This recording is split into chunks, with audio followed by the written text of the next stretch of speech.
The first thing I noticed was the car. It was parked on the shoulder of an empty forest road, about 30 miles from the nearest town. An old black sedan, covered in dirt, with no headlights and no hazard lights, just sitting there between the trees. I slowed down as I passed it. There was someone in the driver's seat. I couldn't see their face, but I could tell they were looking directly at me. I kept driving. 5 minutes later, my phone lost service, my GPS froze, then I checked my rearview mirror. The same black sedan was behind me. My name is Jake, and at the time I was 24, working late shifts at a warehouse in Pennsylvania. That Friday night, an accident had shut down the highway, so I took an old forest road I'd used during the day. I had no idea that shortcut would turn a 15-minute drive into the longest night of my life. At first I told myself it was just another driver using the same shortcut, but the longer I drove, the stranger it felt. The sedan stayed exactly the same distance behind me. It didn't get closer, and it didn't fall back.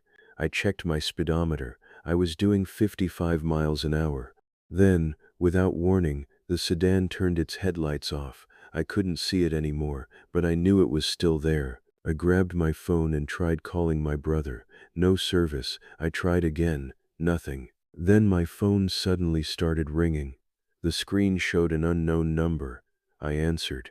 For several seconds, there was only silence. Then a man's voice whispered, "Don't stop." I tightened my grip on the steering wheel. I asked who he was. He didn't answer. Instead, he whispered, "Whatever you do, don't stop." The call ended. I stared at the screen. My phone still showed no service. About 10 minutes later, I saw lights through the trees. A small gas station appeared ahead, and I felt an enormous sense of relief. I pulled into the parking lot and jumped out of my car. The black sedan drove past without stopping. I watched its taillights disappear around the bend. I ran inside the gas station and saw an older man sitting behind the counter. I asked if I could use his phone because mine wasn't working. He pointed toward a payphone outside. I turned around and stepped back into the parking lot. Then I noticed something strange. The gas station doors were locked. I looked through the glass. The lights were on, but the store was completely empty. The man I'd just spoken to was gone. There wasn't another car anywhere in the parking lot. I rushed back to my car, locked the doors, and started the engine. That's when I noticed a piece of paper stuck underneath my windshield wiper. I pulled the paper free. There were only 4 words written on it. "You passed me twice." I stared at the message, trying to understand what it meant. Then I looked toward the road. Nothing, just trees and darkness. I threw the paper onto the passenger seat and drove.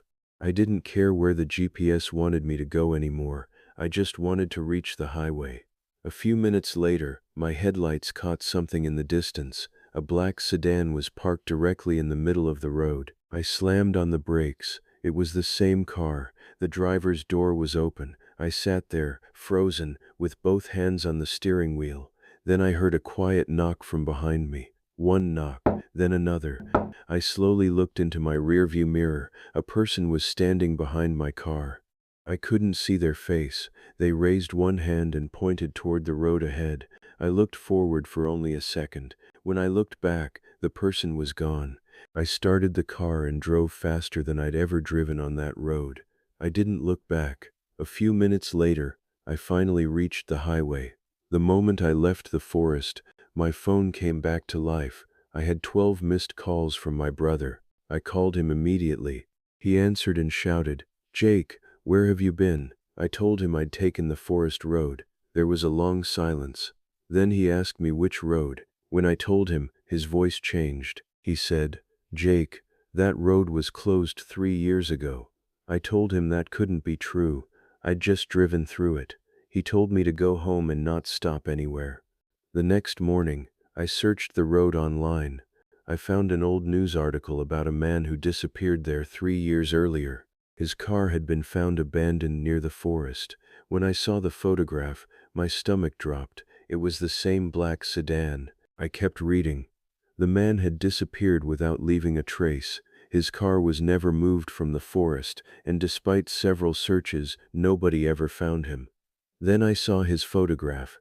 It was the same person I'd seen standing behind my car. I called my brother and told him everything. He went silent. Then he said something I'll never forget. "Jake, the police found that man's car 3 years ago. It was destroyed in an accident." I didn't understand. "What are you saying?" I asked. He said, "That car hasn't been on that road since the night he disappeared." I stopped talking. A week later, I found the piece of paper again, underneath my passenger seat. I was certain I'd thrown it away. But the message had changed. It no longer said, "You passed me twice." It said, "Next time, don't pass me." I moved away a few months later. I've never taken that road again. And whenever I see an old black sedan parked alone at night, I don't slow down. I don't look inside. I just keep driving.